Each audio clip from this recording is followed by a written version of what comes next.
Boa noite. No Jornal da Câmara de hoje, você vai ver que foram aprovadas 3 propostas do Poder Executivo. O primeiro deles é um projeto de lei complementar número 10 sobre a criação de uma zona de uso especial para ampliação e implementação de uma nova unidade de saúde no bairro Petrópolis. Também foi aprovada a concessão de um subsídio para o transporte coletivo urbano. Isso não é dar dinheiro para as empresas, e sim fazer um recurso que equilibre um pouco as finanças desses transportadores coletivos aqui em Passo Fundo, como acontece em outros municípios também. Assinado o contrato para monitorar agressores e vítimas de feminicídio no estado.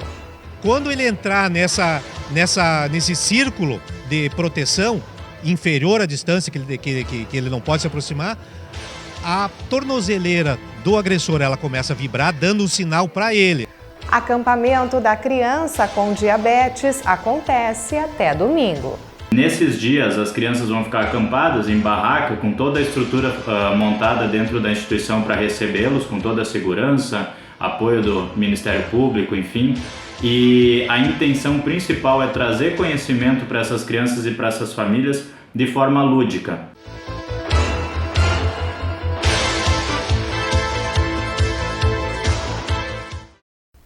A Câmara de Vereadores aprovou ontem 2 projetos do Poder Executivo. Os textos já tinham pautado uma audiência pública no mês de outubro e tramitavam em regime de urgência.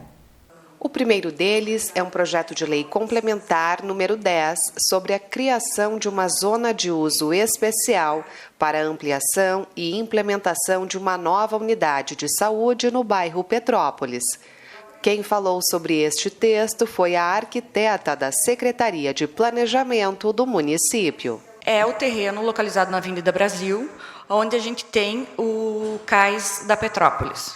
E nós temos também o Corpo de Bombeiros ali, que está sendo feita uma modificação de projeto, uma ampliação. No terreno, aquele que é entre o cais Petrópolis e os bombeiros que ficam na esquina, nós temos também um outro terreno que voltou a ser do município, né?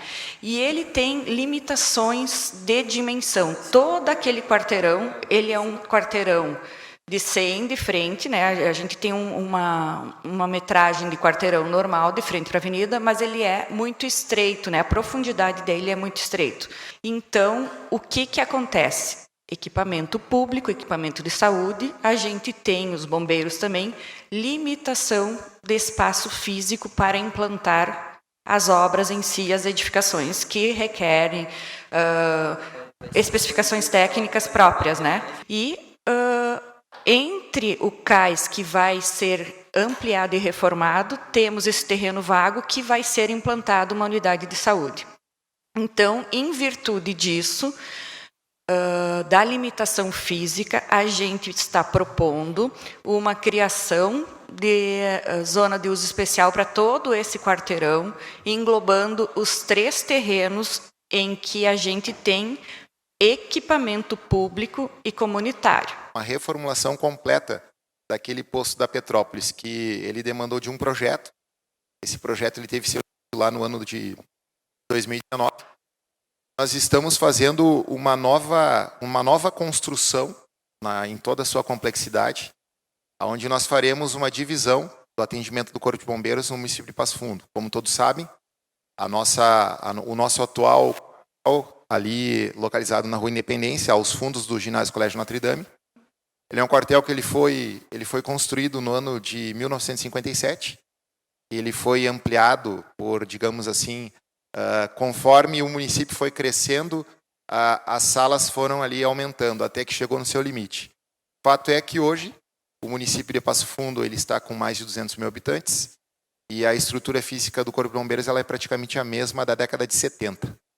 Então, com a nova construção, e como bem prestado pela arquiteta, a dificuldade que nós temos lá é que o prédio, esse novo prédio ele vai tomar praticamente toda a área que foi cedida.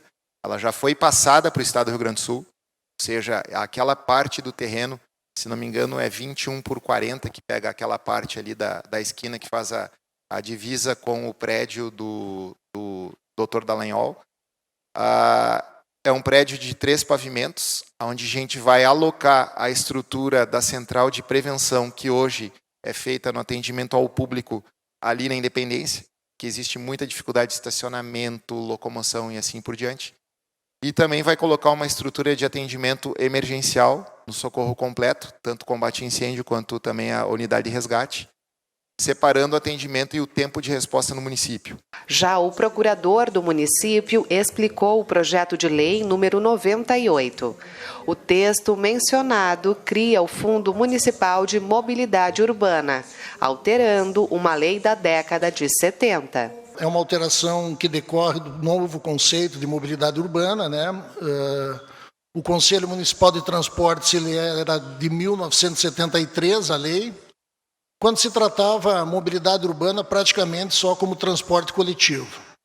Bom, com a lei federal e com o nosso marco regulatório da mobilidade urbana, que é de 2017, depois com uma alteração em 2018, e também com o preceito constitucional de que a mobilidade urbana é uma nova concepção, ou seja, ela não trata só de transporte, ela trata de meio ambiente, ela trata de zoneamento, ela trata de modicidade tarifária, ela trata do uso de transportes sustentáveis.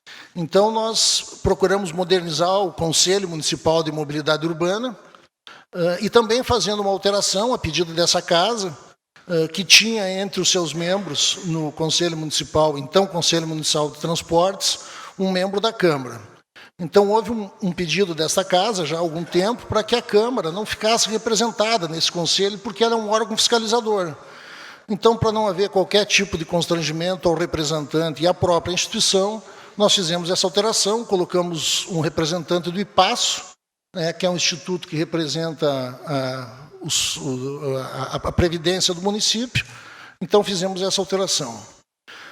Sobre o fundo, especificamente. Bom, dentro de tudo aquilo que eu falei, dessa interpretação sistemática, da mobilidade urbana, também na linha da própria Lei Federal de Mobilidade Urbana, e também, principalmente, para que possa haver uma participação institucional e popular maior, nós entendemos por bem criar o Fundo Municipal de Mobilidade Urbana, onde todas as atribuições estão ali, e que permite à sociedade, às instituições, participarem ativamente daquilo que eu falei antes, que é os projetos, as definições, o que o município quer para a mobilidade urbana. E, para isso, nós precisamos ter recursos. Então, nós criamos ali, se vocês puderem observar no projeto de lei, a possibilidade de, neste fundo, nós termos verbas orçamentárias próprias, subsídios. Aliás, agora nós estamos no momento em que o governo federal alcança um subsídio para os municípios. Esse dinheiro poderia já ir para o fundo, e nós pretendemos, voltando lá atrás, com a participação popular, permitir que esse fundo faça aplicações financeiras conforme o que decidir o Conselho Municipal de Mobilidade Urbana. O terceiro projeto apreciado pelo plenário também era de autoria do Executivo Municipal. A proposta aprovada abre o crédito de R$ 2 milhões para subsidiar o transporte coletivo urbano. Conforme a justificativa do texto, esta é uma forma de garantir a continuidade do serviço sem aumentar a tarifa. O líder do governo explicou que as empresas vêm enfrentando dificuldades financeiras, principalmente após a pandemia de Covid. Alberi Grando afirmou ainda que este modelo de gestão já tem sido adotado por diversos municípios brasileiros, inclusive aqui no estado, como Porto Alegre, Santa Maria, Caxias do Sul e Pelotas.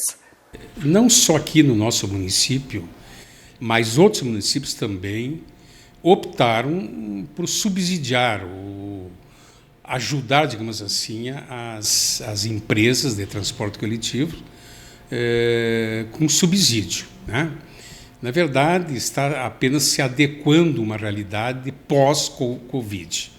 Não tem nenhuma empresa que não tenha tido prejuízo, né, por causa da pandemia. E os municípios, então, optaram, isso não é dar dinheiro para as empresas, e sim fazer um recurso que equilibre um pouco as finanças desses transportadores coletivos aqui em Passo Fundo, como acontece em outros municípios também. Como essas empresas estão trabalhando no déficit, no vermelho, é evidente que a primeira coisa que as empresas farão, e são empresas privadas, eles têm todo o direito de fazer isso aí, é jogar esse prejuízo ao usuário do ônibus.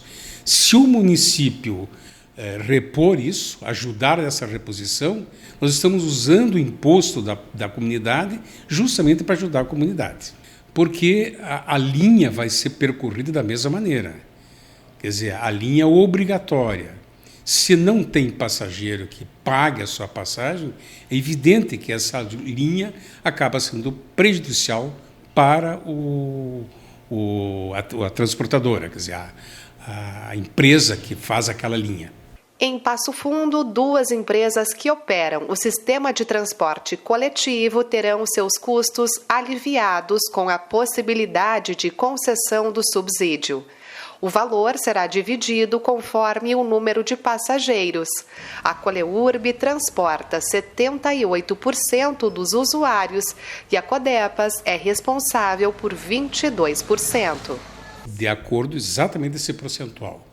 E eu sei que já houve essa conversa por aí de que seria meio a meio. Não tem sentido nenhum meio a meio. Vai ser exatamente de acordo com o percentual de cada um. E depois do intervalo, você vai conhecer as atividades programadas para mais uma edição do Acampamento da Criança com Diabetes. Nós já voltamos.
Foi assinado o contrato para a compra de 2.000 tornozeleiras eletrônicas que farão o monitoramento de homens que cumprem medidas protetivas da Lei Maria da Penha.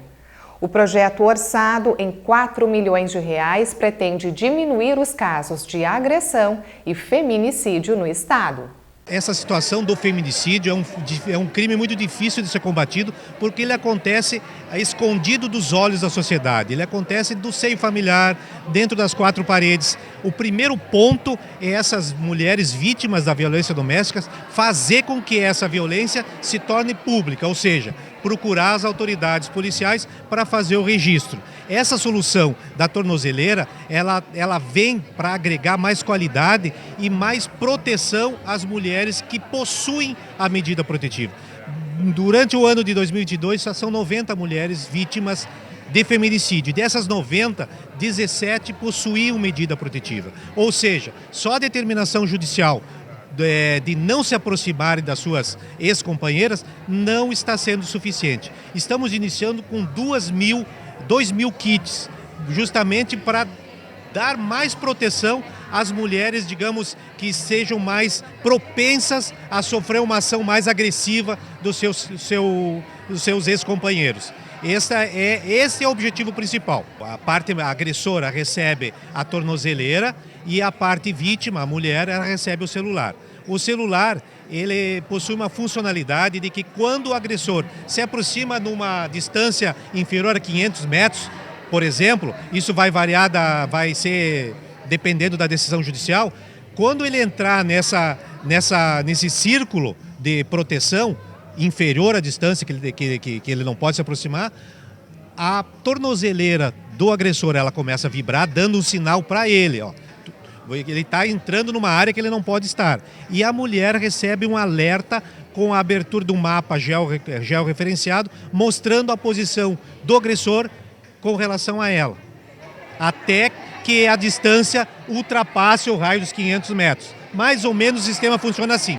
Iniciou hoje e segue até domingo mais uma edição do Acampamento da Criança com Diabetes. Os detalhes sobre o evento e também sobre a doença com o endocrinologista Tiago Fritzen. O mês de novembro é um mês extremamente importante para a gente parar e pensar um pouquinho sobre uma doença que é muito comum no nosso dia a dia, que é o diabetes. O diabetes é uma doença extremamente presente nos adultos e também nas crianças. E o dia 14 de novembro é o Dia Mundial de Conscientização do Diabetes, justamente para a gente parar e pensar um pouquinho e cuidar e, de certa forma, raciocinar e interpretar como a gente pode no nosso dia a dia diminuir o risco de ter essa doença ou, se já tiver, como tratá-la melhor. Nesse sentido, 3 instituições aqui da nossa cidade juntaram forças para criar um projeto bastante interessante, que é o projeto da criança com diabetes, o acampamento da criança com diabetes. Essas instituições, que são a Universidade de Passo Fundo, através da Faculdade de Medicina e da Faculdade de Enfermagem, o Lions Clube Internacional Distrito LD7 e o Hospital São Vicente de Paulo, com o apoio do Grupo de Escoteiros Cônego Sorg de Carazinho, uniram forças para criar um projeto que ele já está presente na nossa sociedade desde 2013, parando apenas por um ano, que foi no ano passado, em decorrência da pandemia. Esse projeto é um projeto de permanente cuidado da criança com diabetes, no qual nós recebemos as famílias com as crianças com diabetes e eles literalmente ficam acampados dentro do campus da UPF. Esse ano o evento vai acontecer novamente presencialmente após 2 anos de parada em decorrência da pandemia e ele vai ocorrer do dia 10, a quinta-feira, até o domingo, dia 13 de novembro. Nesses dias as crianças vão ficar acampadas em barraca com toda a estrutura montada dentro da instituição para recebê-los, com toda a segurança, apoio do Ministério Público, enfim. E a intenção principal é trazer conhecimento para essas crianças e para essas famílias de forma lúdica, de modo que a gente consiga tirar um pouco o peso da doença para crianças que são abordadas lá e têm de 6 a 12 anos.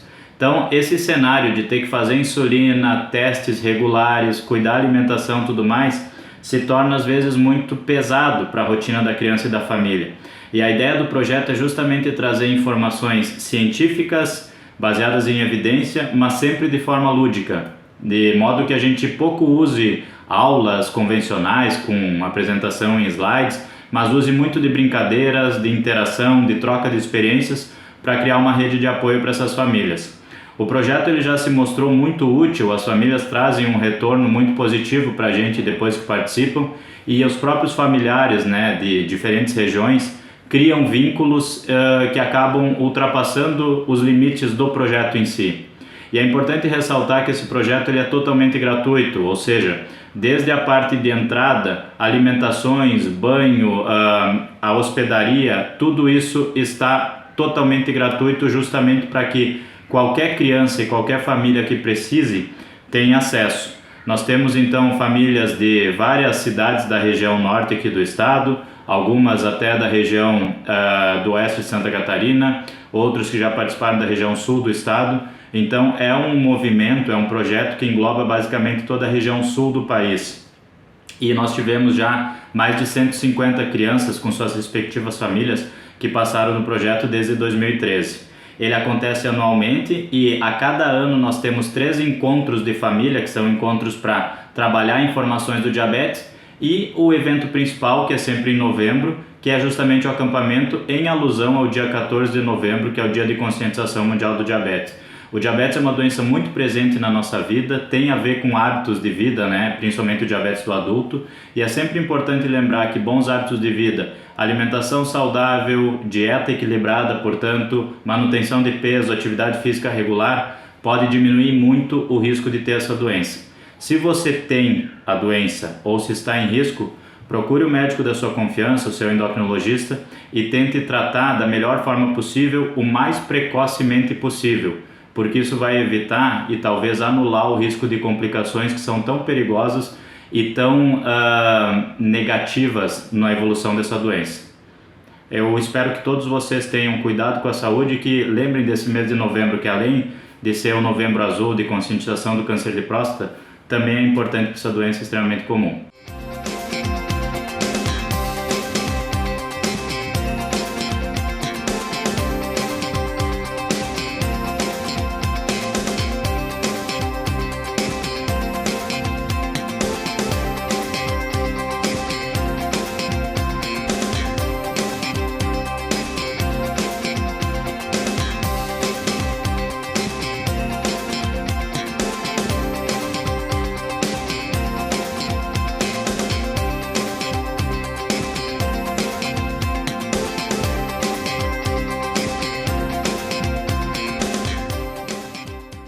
E estas foram as informações do Jornal da Câmara de hoje. Uma ótima noite e até a nossa próxima edição.